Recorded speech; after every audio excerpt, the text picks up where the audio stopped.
Everybody. This is Bear and my co-host Blue. Tonight we're going to be discussing Unstoppable. We just got done playing a run-through of the game. What were your thoughts? I like everything about this game except for I had to touch unsleeved cards. If I didn't have to touch unsleeved cards, I would like this game a lot more. For those of you who are not familiar with this channel, my good friend Blue here has a problem with unsleeved cards. Yeah, because I want to protect my cards and stuff, and I don't touch my unsleeved card. So just to go into the game though, for those who are looking for the game and my views on the game, I think the game is pretty fun. I like the mechanics, I like building the cards. I would prefer sometimes things to like chill out a little bit more. Sometimes the game is just like, all right, this is pretty much a cakewalk, and then it just goes stab in the face, and it's like, wow, that this game is very swingy at times, but it's kind of the nature of a deck builder. Yeah, I really like this game. Our single playthrough here felt very I don't know, it felt good. I like the mechanics of it. I like the sleeving of the cards to make new cards. It's an interesting premise. I know that other games have done it, such as... Speaking of the mechanics, what are the mechanics? Tell me more. Oh, okay. So the mechanics of this are essentially we are trying to take out the big bad, and all the bosses are pretty different. I've only really played against the Harbinger, which is what we played in our playthrough. And there's some other bosses that do some stuff like, just mess up your cards and do all kinds of things to mess with you. But you're essentially trying to do that. You're getting upgrades every round based on what your level is, and you're trying to level up by getting through your deck. But your deck is simultaneously the cards that you get and the enemies that you fight. So one of the things that's kind of, you can see this as a good or bad thing, is that you don't draw cards. You have to defeat enemies to get cards. So it's kind of like you only get what you fight for, or you only eat if you fight type situation. But overall, the mechanics are, you have cards. You're trying to build those up. You have a deck. You're trying to build your deck up and get better cards as you go along. And then you're trying to win the game. I was a bit worried. Sorry, any zeros, put those to the side. Okay. Sorry, go ahead. Well, that one goes with a specific person, doesn't it? It does, but... So I was putting the one with the specific person over here versus... Okay, gotcha, sorry. We're also separating from our previous playthrough, so this is one of the parts that I'm not a huge fan of. Yeah, the cleanup seems a bit much. It's like, gosh, this seems like it would be a pain in the ass. But I did cut you off earlier. You were talking about the mechanics that you enjoyed. I do like the sleeving of the cards is nice. Well, it is a pain in the ass for the cleanup. It is nice for, I don't know. It has a good feel to it. I like it. I do not understand how this works. So those ones are the upgrades. Those ones we can put those here. Okay. So those ones will go into one single pile. Okay. It just felt natural. Like we were learning as we played that it's like, oh, I think I made a doctor who had he was dual wielding guns and he was a badass. Yep. I was like, yeah, this is cool. But every time you add an upgrade to a card, it has the chance of. Sorry, we can switch over to the zoom in so people can see it. I mean, we're just moving our hands and talking. I know, but you're showing. I haven't got to that card yet. Oh. Every time you add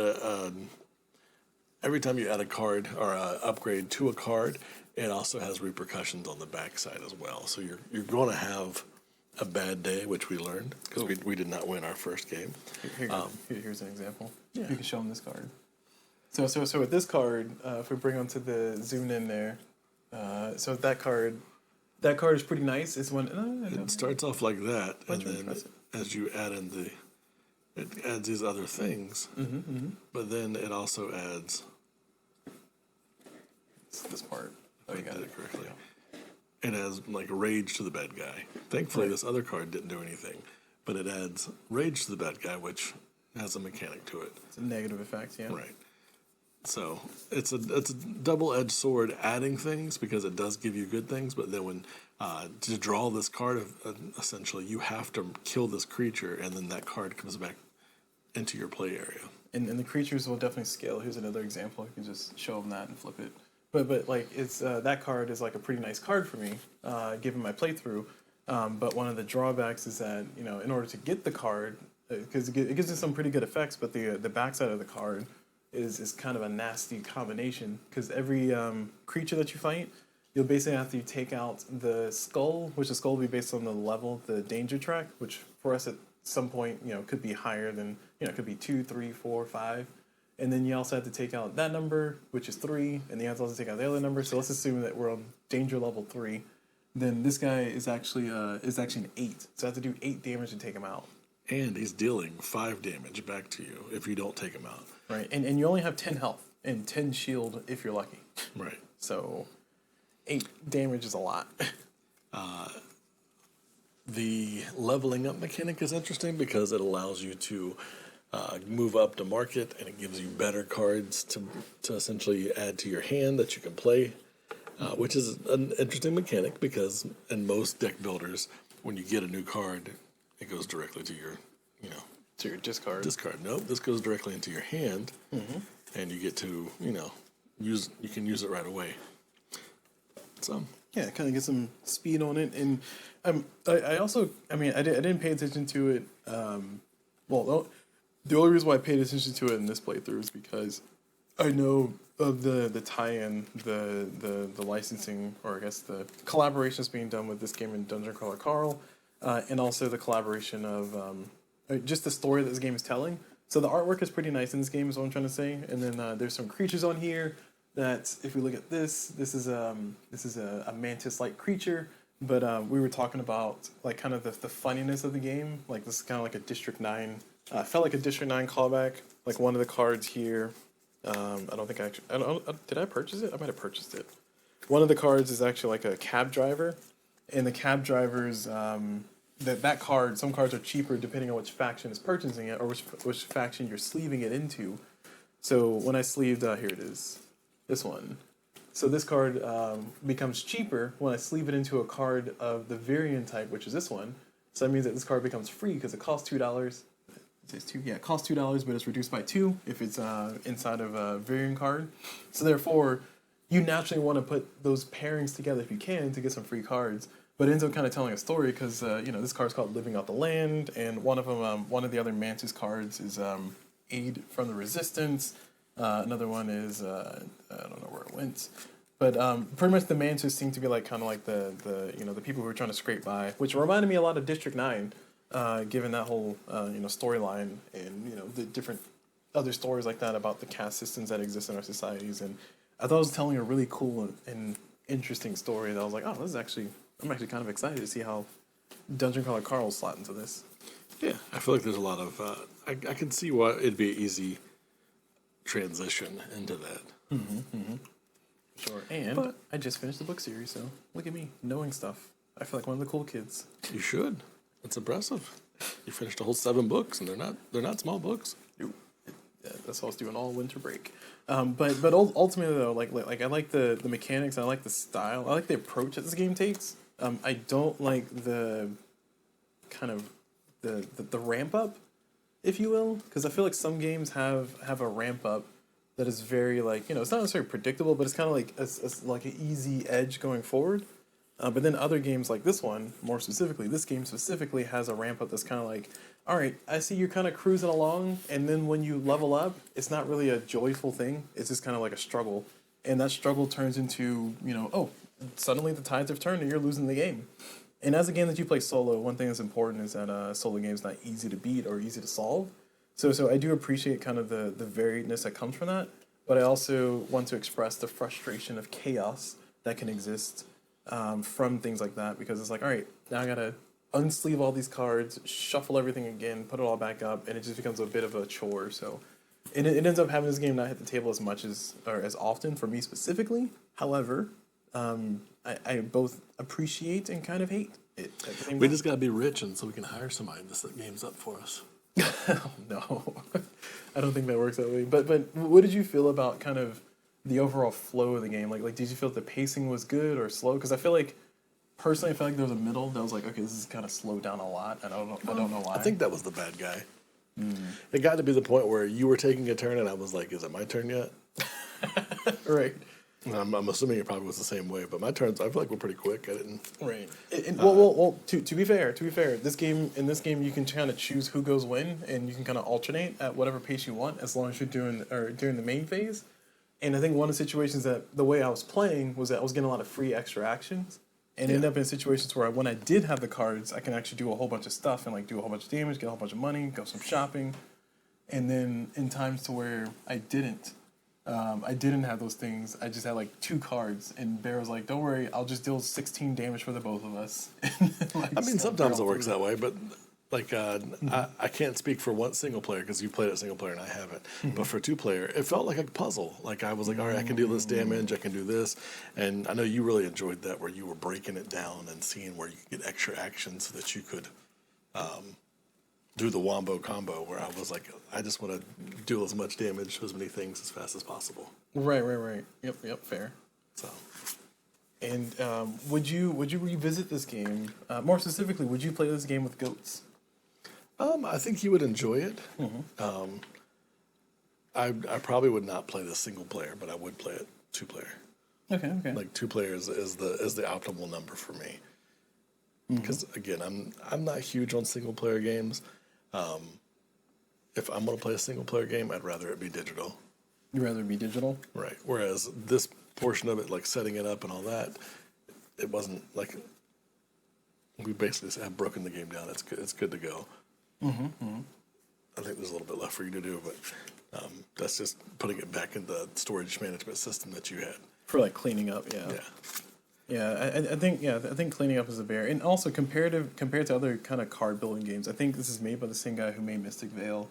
I could see that. Like Mystic Vale has kind of similar mechanics where you're building cards and sleeves. Right. The card crafting situation, yeah. Right. And because of that, it's like some of the mannerisms that exist in that game exist in this one. When did this game come out? This game I think came out, I want to say 2024. Let me double check. So it's fairly new.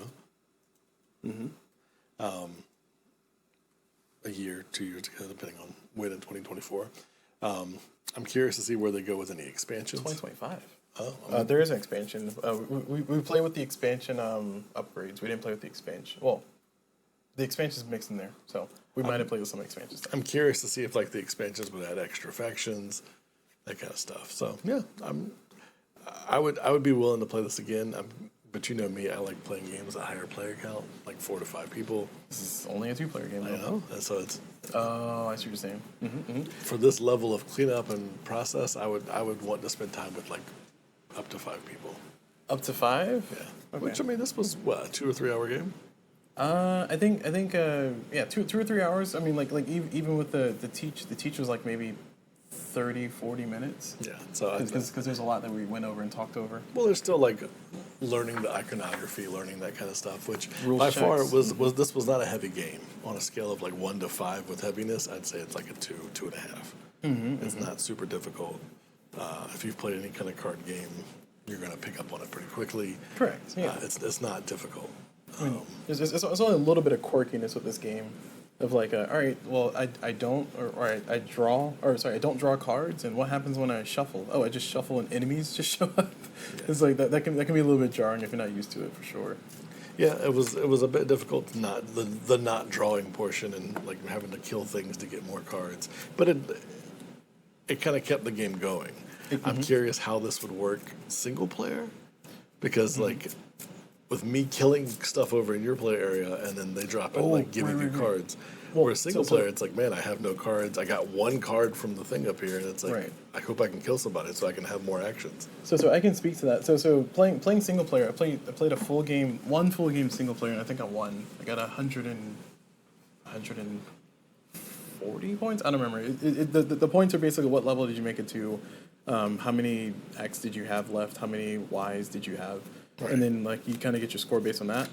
And I thought I was doing pretty good. My score was like, oh, you were trash. So I was like, well, okay, thanks, game. It was your first game. It was my first time fully playing through it all. And I also got some of the rules wrong, but I had to reset in the middle of the playthrough, so it's technically 1.5 playthroughs. But in that entire playthrough, playing solo is just basically the the card that you get from here basically determines if you win or not.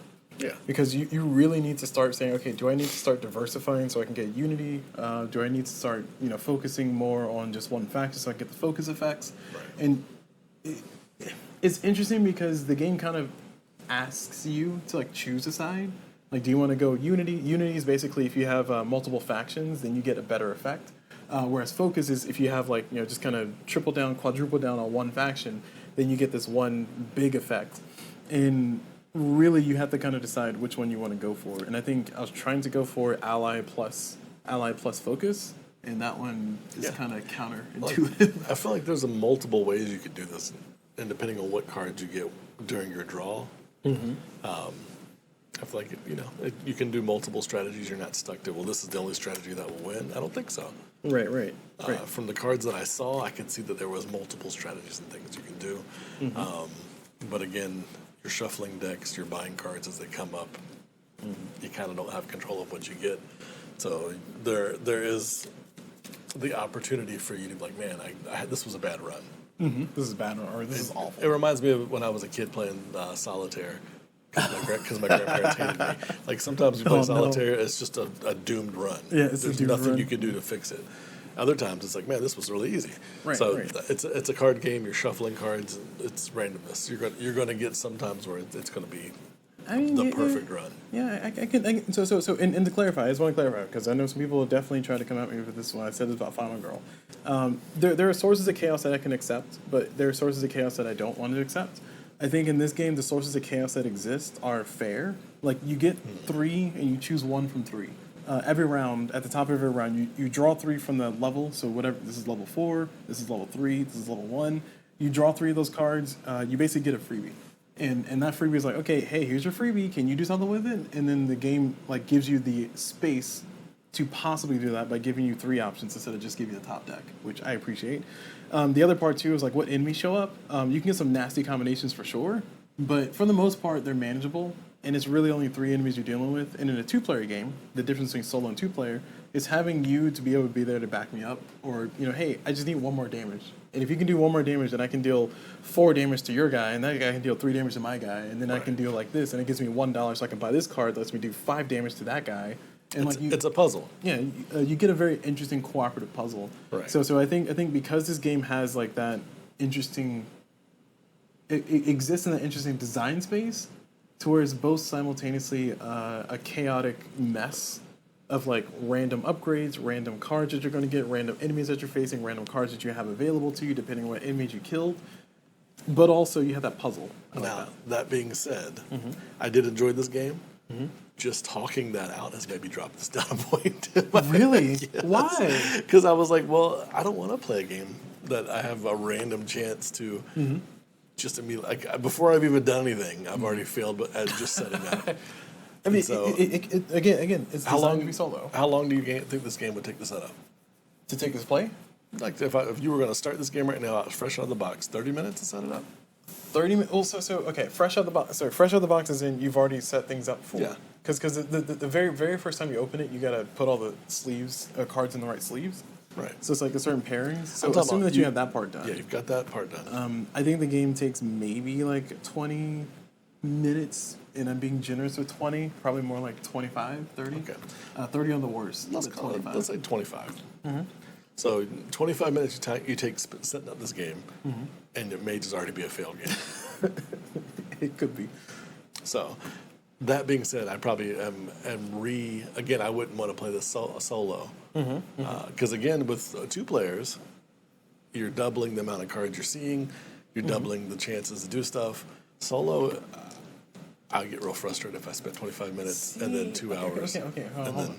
So 25 minutes has to be justified, though. 25 minutes is shuffling. 25 minutes is pulling stuff out of the box, shuffling, choosing your character, setting things up, setting up the boss, and that's 25 minutes. Right. And the reason why it's 25 minutes is because you have to shuffle so many things, and also I'm trying to gingerly shuffle unsleeved cards, which I don't want to do, but I have to. I just want to point that out. These cards, I cannot sleeve. You can sleeve these cards, but it's probably not the best idea. What I'm actually hearing is you should just leave your hands and wear gloves. Or we can use use the sheets and just roll dice instead, and then say, "Oh, move to sheet 3 and page 4." No, just look up tables. But I mean, so if these cards were like acrylic cards, I would love that much more. But going back to what I was saying though, the setup is not super egregious. The setup is just a little bit tedious because you have to shuffle and you have to like kind of get things set up. So with that said, does that change things back down? No, I had this at a Back 7 up? or 8. I've now in my mind dropped it to a 6 or 7. So like, 6 or 7? to like a Just because of setup? Yeah, just taking into context now that I've thought through it as we've done. Like sometimes you got to talk through stuff. Right. Yeah, this has dropped from like a 7 or 8 to like a 6 or 7. So, just because Oh, ye of fickle. I just once you start thinking about it, I was like, would I really do this again? If I mean, we don't know what the percentage is Right. of failure, and there's also it could just be a user error that. Well, no, it's 100%, 100%. So the reason I say 100% on user error is because, like I said, those cards you get, you really have to you really have to play to what you get. Right. So like I really wanted to go the strategy of like trying to do Mantis Unity or Varian Unity, and also get a bunch of upgrades real fast. Right. But because I got a bunch of upgrades real fast, my enemies came back real strong. Well, not only that, like if we hadn't been playing 2-player, and you would have immediately been dead. I've been dead a long time ago, Right. for sure. So The decision phase still exists. It's definitely a skill issue in the sense of like, okay, why are my enemies so hard now? And they're so hard because I rushed to like put 2 upgrades in 1 card on like round 2, Right. and that made that enemy like super strong. So going forward and kind of like ending this with our final thoughts, I guess. Comparison. Someone asked a comparison. Okay. Go ahead and compare. So this is a challenge to the setup thing. Hegemony, Twilight Imperium. I feel like those are very different games for sure. Senkori, we'll throw that one in there too. Senkori takes a little bit to set up too. Senkori is a game I know that you're not like that head over heels for about anyway. Those games have a reasonable amount of setup. Hegemony and Twilight Imperium. We're playing with friends. The more people I'm playing with, the more experience, the more like I play board games because I want to be with my friends. Okay. So if You don't want to hang out with me? I'm not, I'd said that I would only play this game if it was 2-player. I wouldn't do the single player. Okay. All right, I understand. So single player experience is out of the question. For Not always, but for this one, yeah, because it's 25 minutes set up, and I may already have lost, and it's not worth it for me to do it on my own. So what I'm hearing is you don't like Final Row. I mean, I've played it. I wasn't crazy about it. I dipped my toe in and was like, yeah, that's not for me. No, I will always choose violence against Final Row because That's because you lived with it during the pandemic. Anyways, well, so I lived during the pandemic, and also I feel like I could do a lot better. But anyway, that's a different conversation. yes. So yeah, I don't think this is a bad game. I definitely think it's a 2-player game. Okay. So I think the 2-player experience opens up a lot. The solo experience, I've only played through 1 full game of it, and I played through like maybe 3 half games, finding out rules I got wrong. And in those playthroughs, the one thing I found out before so the main rule I got wrong was like I forgot that I was supposed to be drawing these, and I was like, man, why am I struggling? That sounds horrible. Yeah, it was an awful experience. Like, man, this game sucks. People love this game, and then I went back and played it correct. I was like, this is nice. So milling cards is king with card games. So with a single player, you're getting 3 cards every turn to look at. With 2-player, you're getting 6 cards Between the two, between the 2 of you. While you can't share those cards, you still like if you really got into this game and we're considering like, what's my tactic, what's your tactic? Let's build something that works together because we weren't doing that. You were doing your thing and I was doing my thing, and we're just kind of like for the most part, yeah. Yeah. I mean, well, so also on that note, like, yeah, especially if you go back and watch our playthrough, there's a few times where it's like, I have $9. I'm just going to buy whatever I want. And Bear's like, I want that card, though. And I was like, no, don't worry, you'll get another card.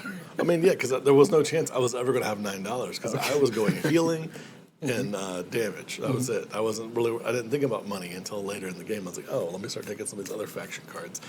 That would give me money and other things. And by I didn't pivot fast enough. You didn't go into healing at all until late in the game, and you were like, Which no spoilers, but I should have pivoted faster is all you need to know. yeah. So overall, again, I like this game.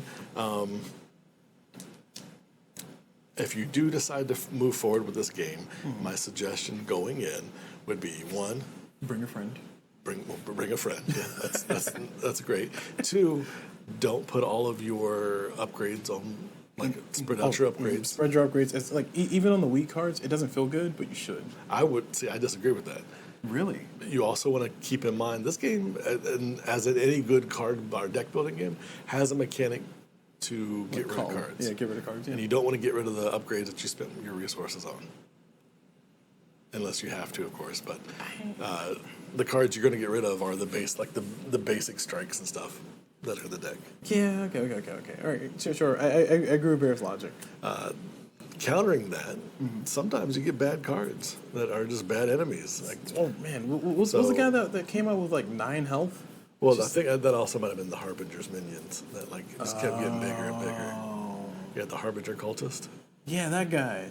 Because it got real bad at a certain point. Again, no spoilers, but, like, he just showed up and started punching faces. So knowing where those are at, and then also being able to just mill those, like, because that's a novel idea, being able to take a card, like I don't want to ever see this monster again. Fuck them, and getting rid of them. So that's an interesting way to deal with that, going through and finding bad guys that you don't want to ever see again and getting rid of the card. Yeah, because there was at least one time where I did that. But, like, also, these are the cards that you get from the stack. So I think going into what you're saying, like, interesting. Okay. So you kind of have a continuous milling. Because, like, normally you would mill your base cards. Right. Or you would get rid of your base cards. And you're like, okay, I got rid of my base cards. I called them out of my deck. But in this game, when I'm at level 4, I don't want level 1 cards anymore. So I need to start throwing those away. Yeah, because the bad guys. I don't know. Interesting. I didn't think about that You way. did the setup. I'm assuming the different colored cards are harder monsters. No, there's 2 different types of monsters. So these ones are the cultists. So it's these just ones are random Viren. the entire time. Yeah. And they all ramp up. Cultists and Viren. That's Yeah. who we bring up. So level 1 cards, you want to get rid of your base cards first, probably, and then you start to get rid of your level 1 cards, because some of those bad guys are crap. It's like, especially like I said, in pivoting situations where, like, all right, I got a lot of damage, but I had no money. Now I need money, so you can start, like, getting rid of some of those level 1 cards with damage. Level 1 extra cards, damage. or the taunt cards, or The taunt cards. Oh my gosh. the fast cards, the ones that kill your minions, like being able to get rid of the bad guys out of your deck so that you can kill things faster and easier. It's an interesting mechanic. You know, I want to play this again. Well, not right now, but I want to play this again. The reason why is because with that mindset, because I didn't think about that. Like, You have the opportunity to get rid of the bad guys out of the deck that you don't ever want to see again. right, well, that, and also your level 1 cards you're going to have for the longest. So you're gonna naturally build up on them faster or earlier. So if you start calling those cards, Well, you want to be strategic in where you put your upgrades on your level 1 cards, because you want to build up your higher level cards. interesting. Yeah, so it's an interesting concept, and again, it's novel. I've not seen any other game that's like this. The closest would be Veil, Mystic Veil. Mystic Veil, Well, made by the same person. And just to also, like, kind of add this note in there, because I think this would be, like, this last little bit I'll contribute to this one. I think the a board game that kind of makes you think about it after you finish playing it is a hallmark of, like, okay, this is a good system, good game. Because, like, you know, Hegemony is a perfect example. Again, bringing that one back in. Oh yeah, I'm still kind of thinking about Hegemony. What if I did this, and what if we did this, and what if we made this situation that? And it kind of made you keep talking about it afterwards. Yeah. I feel like Unstoppable definitely fits into that, because, like, you're not going to see every single card every single time. Right. But it's like, ooh, what if I got this combination and that combination? Well, if you do see the same card, like trying to fit the cards you don't normally use in with the other card, it's an interesting puzzle game, and I like it. I just don't want to do it by myself. Bear's like, I know it's dangerous to go out there alone. Take one of these. Yeah. And I'm pointing at Blue. Take one of these. Bring Blue. There you go. Well, if you have played this game, Unstoppable, I'd love to hear your thoughts and comments. Please leave them below. And as always, thank you guys for tuning in. I'm your host, Blue. Oh, It's our I Bear. didn't give a reading, did I? Oh. I apologize. Let me shut the hell up. 7.5. So 7.5. I want to lean towards 8. I've been given a lot of 7.5s and 8s. I think 7.5 and 8 is on my shelf anyway, because I don't buy into this. you don't higher. But 7.5, because, like, the setup and touching raw cards doesn't feel good. But everything That's else what drove it feels down?